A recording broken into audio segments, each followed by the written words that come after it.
अस्सलाम वालेकुम, सुबह बखैर, क्या हाल चाल हैं। Welcome back to my channel Malahat Adnan.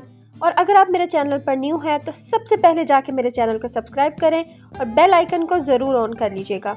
और अगर आपको रेसिपी पसंद आए तो इसको ज़रूर लाइक करिएगा और अपने फ्रेंड्स और फैमिली में ज़रूर शेयर करिएगा। चलिए जी, चलते हैं रेसिपी की तरफ।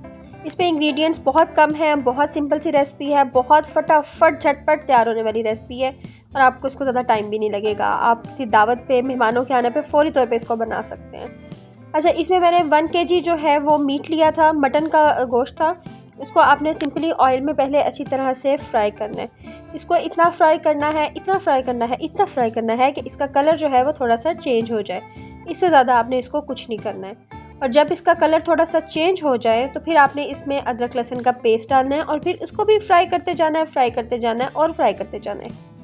और उसके बाद अगर तो आपके पास टाइम है, अगर आप नॉर्मल घर के लिए खाना बना रहे हैं तो फिर आपने इसमें पानी डाल के इसको पकने के लिए रख देना है। और अगर आपके पास टाइम ज़्यादा नहीं है, आप किसी दावत के लिए खाना बना रहे हैं या आपको ज़रा भी जल्दी है, तो आप इसको प्रेशर कुकर में भी गला सकते हैं। उसके लिए डिफरेंट होता है, कुछ गोश्त जो है वो 20-25 मिनट में गल जाते हैं, कुछ 15 से 20 मिनट में और कुछ आधा घंटा लेते हैं गलने के लिए। तो इट डिपेंड के गोश्त कैसा है, फ्रेश है, फ्रेश करवा के लाए हैं या आप उसको फ्रिज से निकाला है, फ्रोज़न है, तो वो थोड़ा सा डिपेंड करता है।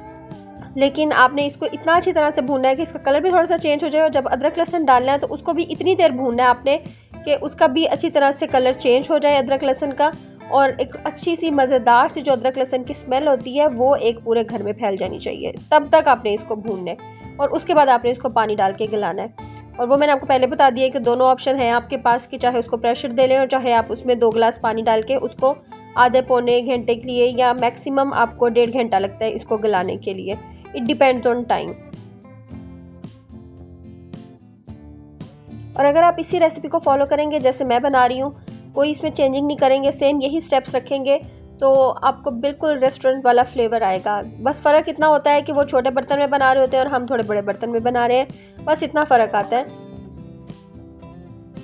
चलिए, जब तक हम गोश्त को प्रेशर पे लगाया हुआ है उतनी देर में हम अपने टमाटर साथ में काट लेते हैं। और टमाटर जो हैं वो आपने तकरीबन 1 किलो गोश्त में 4 से 5 बड़े बड़े टमाटर आपने डालने हैं। इसमें आपने प्याज बिल्कुल भी नहीं डालना, मतलब पास से भी नहीं गुजारना, इस तरह का आपने इसमें करना है। और इसमें सारी ग्रेवी जो है वो टमाटरों के साथ ही बनेगी। टमाटरों की अगर आपको ग्रेवी ज़्यादा पसंद है सालन के अंदर तो आप इसको कढ़ाई में थोड़ा से ज़्यादा टमाटर डालें। अगर आपको नॉर्मल पसंद है तो इतने भी काफ़ी हैं जितने मैंने डाले हैं। तकरीबन 4 से 5 बड़े बड़े टमाटर थे जिसको मैंने हाफ़ काट के और उसके ऊपर गोश्त के ऊपर रख दिया। अच्छा, ये प्रेशर से निकालने के बाद मैंने इसको वापस में कढ़ाई में ही कन्वर्ट कर लिया था और उसी के अंदर मैंने दम में दे दिए हैं टमाटर। जब आप टमाटरों को दम देंगे, टमाटर अपना पानी छोड़ देंगे और उनका छिलका अलग हो जाएगा। और छिलका आपने किसी भी चीज़ की हेल्प से छिलका उतार लेना है, क्योंकि छिलका जब आप कढ़ाई में मसाला बनाएंगे तो वो मुंह में आएगा और वो बहुत बुरा लगता है। अच्छा, इसमें हम ग्रेवी भी बना के डाल सकते थे लेकिन उससे उतना अच्छा टेस्ट नहीं आता जितना आपको ऐसे टमाटरों से टेस्ट आएगा।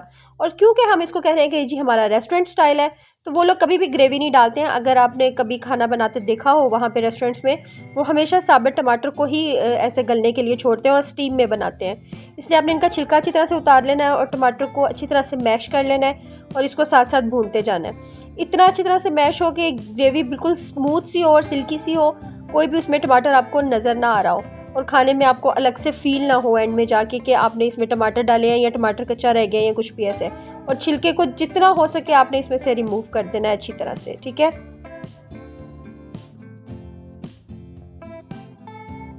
अच्छा, ऑयल इसमें आपने ना अपने हस्बे ज़रूरत रखना है। हम लोग ऑयल बहुत ज़्यादा पसंद नहीं करते हैं, इसलिए मैंने थोड़ा सा ऑयल कम रखा था, लेकिन तकरीबन 1 कप कुकिंग ऑयल मैंने इसके अंदर डाला था। और जब आपका थोड़ा सा टमाटरों का पानी खुश्क हो जाए उसके बाद आपने इसमें 3 से 4 चम्मच जो है वो दही के डालने हैं। मैंने थोड़े से ज़्यादा डाले थे, लेकिन आप बहुत ज़्यादा ना भी डालें तो चल जाएगा। वैसे यहाँ पे कुछ लोग ये स्टेप को मिस भी कर देते हैं, क्योंकि जो एक्चुअली पिशावरी कढ़ाई है, पिशवारी कढ़ाई मेरे मुंह से निकलता है, पिशावरी कढ़ाई जो है उसके अंदर इस स्टेप को मिस करते हैं। वो लोग दही नहीं डालते, वो टमाटर ज़्यादा डालते हैं। लेकिन मुझे दही अच्छा लगता है तो इसलिए मैं दही डालती हूँ, ज़रा गोश्त की स्मेल भी ख़त्म हो जाती है और कच्चापन भी नहीं रहता है। तो मैं अच्छी तरह से डाल के आपने इसको अच्छी तरह से भून लेना है। और करीब करीब एंड जब आपकी भुनाई हो जाए, आपने अंदर 3 से 4 सब्ज़ मिर्चें बड़ी काट के इसके अंदर डाल लेनी है और कुछ आपने साबुत रख लेनी है जो कि एंड में हम इसके अंदर डालेंगे।